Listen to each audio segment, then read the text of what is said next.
नमस्कार मित्रांनो, आज आम्ही आलो आहे फार्म ऑइलच्या झाडाच्या शेतीमध्ये।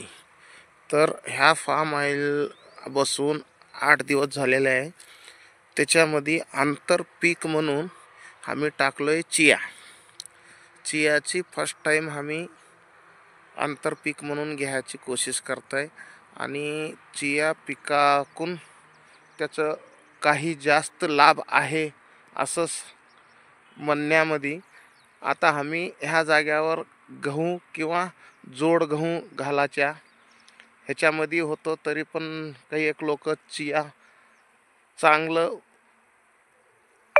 उपज आहे आणि रेट पण फार जास्त आहे। ह्यामुळं आम्ही चियाची लागवड केली आणि त्याच्यावर पाणी जे आहे रेन पाईपच्या अनुसार सोडू लागले। तर आपण पाहता दोन्ही काम चालू आहे, जसं फार्म ऑइलला पाणी पण आणि चियाला पण पाणी देणं काम चालू आहे।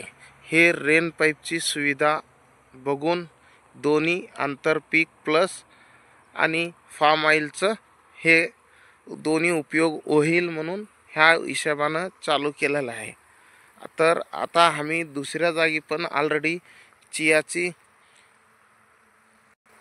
सिंपडणी केली आहे, मात्र ह्या जाग्यावर पेरणी यंत्रानं पेरलो आहे।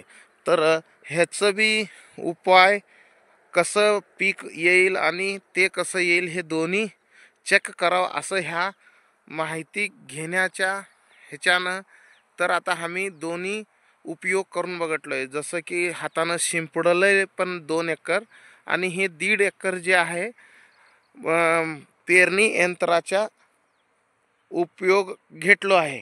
तर आता पाहू खाली यानी की दुसऱ्या जाग्यावर जे हातानं शिंपडणं जास्त टाईम लागला नाही, मात्र ह्याला पेरणी यंत्राला टाईम लागलं। तरी पण आता आमच्या माहितीनुसार जे हातानं शिंपडणं झालंय ते जास्त कुठं दाट झालंय कुठं पातळ झालंय हा प्रकार दिसू लागले। त्याच्यासाठी आताच्या हे मोमेंटमध्ये जरा पेरणी यंत्रानं पेरणी केलो आहे। तर आता आपण ह्याच्या पुढचा भाग जे आहे 4 दिवसाच्या नंतर पाहू शकता, कारण 4 दिवसात ते चियाचं मोड दिसू लागते। मग तेव्हा तुम्हाला अपडेट देऊ। तरी तुम्हाला आवडली असेल तर ह्या चॅनलला सबस्क्राईब करा आणि लाईकचा बटन दाबा आणि ऑलवर प्रेस करा। धन्यवाद। जय किसान।